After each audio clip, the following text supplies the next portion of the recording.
is doing? How about royalty can everyone get? Thank you, my brother. Thank you, my brother. What you want? Adata. Okay, come on now. After when I chop my cow, chop my tortoise, chop my mosquito, now that's not what I want. Don't try that nonsense with me. I worry man not to carry last. Ladies and gentlemen, this book took time, strength, and that's why you have these two hefty men and some beautiful damsels bringing this book. Thank you, thank you, thank you. Lady book right here.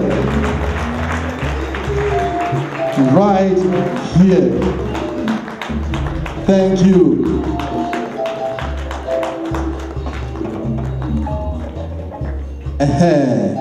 Now make it all follow. Thank you very much. Thank you, ladies and gentlemen. Thank you very much. Thank you. Thank you. Yes, it's time for us to do this, ladies and gentlemen. At this moment, I'm going to hand this microphone to the man who brought us here tonight. The author himself. I've tried to get into this man's head. The first time I tried, confusion was in his head.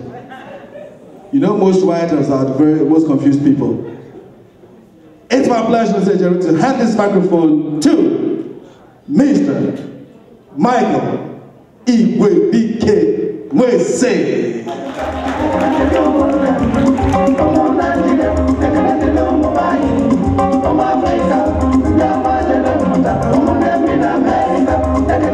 About me, I really refused to be called to the chair. They insisted last minute that I must be here. I said no. And I'm trying to really show that culture is something that evolves. The Anioma culture is something that really is endeared in my heart. The Anioma culture is an identity of which I'm very proud of.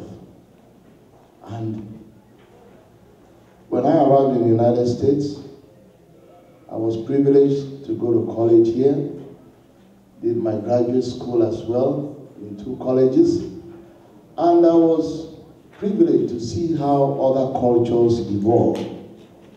There was no contest in any cultural phenomenon or whatever it was.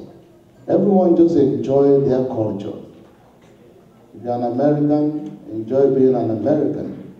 If you're Chinese, enjoy being a Chinese. If you are, wherever you come from. So I began in my graduate studies, I really began to enjoy being a Nigerian from Anioma, a place that I cherish so much. And I began to tell myself, how do I tell my story? How do I really bring up an identity to this wonderful place? And if you all know, growing up, Anioma really has a very center stage in the Nigerian community where we come from. A place that you just respect. You look at them. They had a way of life, even in the Nigerian context, that you would look at and you could tell, yes, this person from Anioma. And they would then say to you, even when we grew up in Lagos, and they say a girl or a lady or someone is from Anioma, they say, oh, go take a wife there. They are good people. So every time I always say to myself, as I got into filmmaking, how do I promote my culture? What we have today, most of you having known my journey in New York, know how passionate I am about Anioma. In fact, most of you that are here, you actually knew me through Anioma itself, through my areas of promoting that identity. One good thing is that I have been consistent, very consistent with it. What I'm doing today is not really something new. And I've also realized that on a larger context, the world has become very global. And the idea of filmmaking is something that has actually made us in such a way that we can promote our Nyoma in China, in Brazil, all over the whole world. The choice is ours. This launching would have taken place in October last year, because this book was ready in April. I had to go home in August for my mother's 1-year anniversary, who passed away. By the way, today is actually her birthday, so, you know, it was a coincidence. I didn't even know. So when I came back, I was to launch it in October. But something occurred to me that I added in this book that you will find very interesting. All the names that I used in this book, because this book preceded actually before the Christian religion. The reason why I did it was just because my keynote speaker, one of my keynote speakers, Dr. Chris, actually said it well.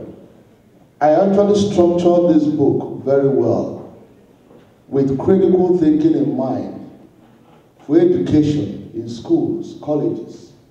Because I had a lot of, if you read this book, you'll be asking a lot of questions. There's so many answers. And I really had that in mind, challenging students who will eventually read this book. Because my intention was to let the younger generation know that before the advent of religion, we had culture. The youths of today have actually lost out, most of them, I might say, on the meaning and difference between culture and religion.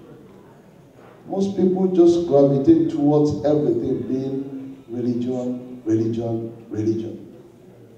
And every opportunity they have, they throw culture by the side, forgetting that the basis that we have today is our cultural backing, as we also approach religion and worship God. And I often give that example, and I say, when I was talking to my big brother in the Lord, Pastor, I always refer to him as Papa. I say, you know, the difference I'll give to you is that when an elder, when you come and you're sitting down and an elder walks in, what is it that makes you to think in your head that, you know, you have to get up for the elder to sit? That's not religion. That's culture. Tradition. We lost it. The younger generation seems to have lost it. So I want to encourage everyone here, do what you can. I'm doing what I can. I talk to individuals here on how we can improve things. My brother Felix Ubono, we talk all the time. How can we improve culture? How can we do this? How can we do that? I encourage everybody, and we all have the capabilities to do all what we can. Because this book, actually, I always talk to them, 40 years down, have no clue how it was in those days. It was beautiful. It was great. The values were there, even when there was no religion. People knew what to do. People knew how to respect each other. Girls knew what to do. Girls knew that they had to wait to get the right man, to get the right husband. They knew how to do it. That wasn't religion. So these were basic things that we had. How come we just lost it? So I tried to inject some of it in the book because the Anyoma tradition had it. We were able to do it. We were able to send that message. And I see the difficulties we have in today's world in America. where we as immigrants come here, we're battling with our children, our younger generation, the American tradition, as it were. I try to inject it in the book that fathers will raise sons, mothers will raise their daughters. And I try to tell them, daughters, it's important to confide in your mother. As you can see, what happened to Adata, that's one of the tragedies of not confiding in her mother, because mothers knows best.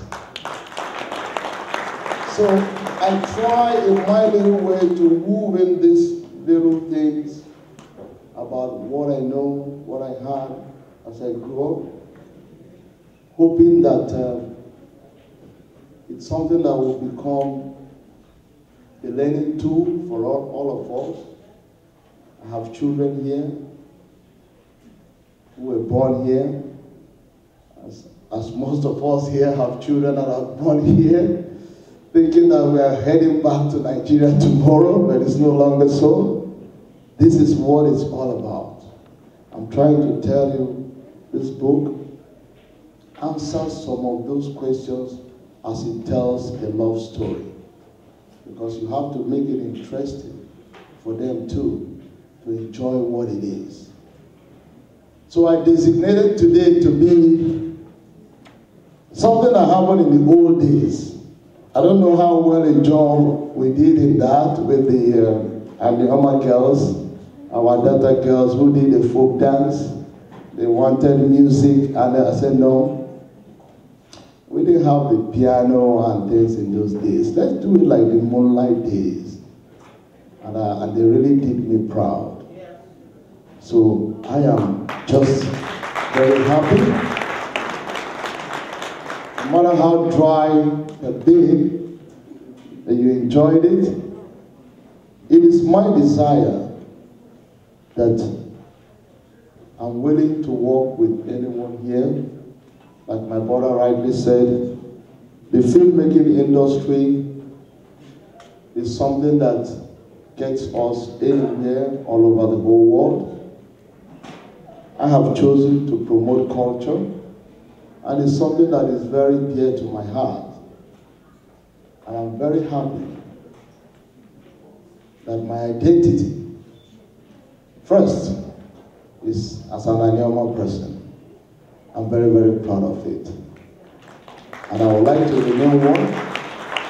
And it's something that I will always continue to promote. I'm deeply honored with serious humility. You guys don't know how I want to appreciate your presence here today. Everyone I called, I touched. Please give a round of applause to my lady Tamara. That's right there. Beautiful lady. We were in graduate school together. She said she must be here, and she called me this morning and she said, she sent me an email. Do they have wheelchair accessibility and everything? I said, don't worry, just come.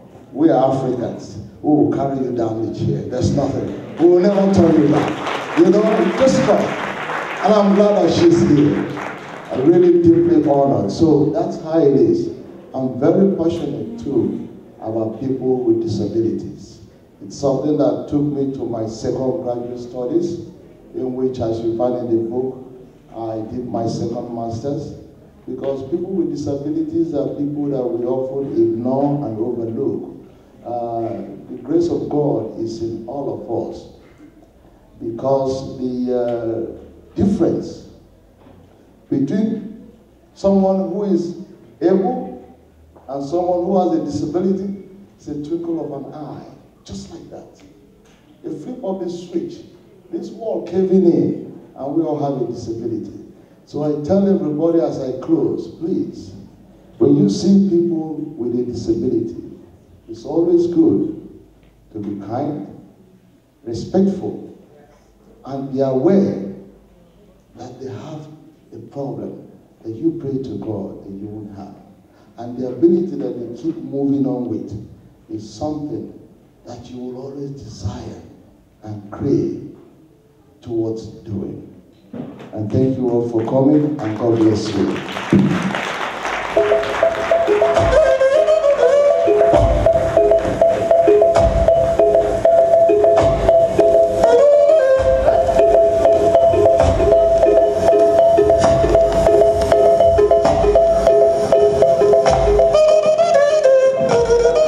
I was trying to dance to that music, but I realized my waist will probably give up. DJ, I won't try that music. If you sabi dancer, come challenge me.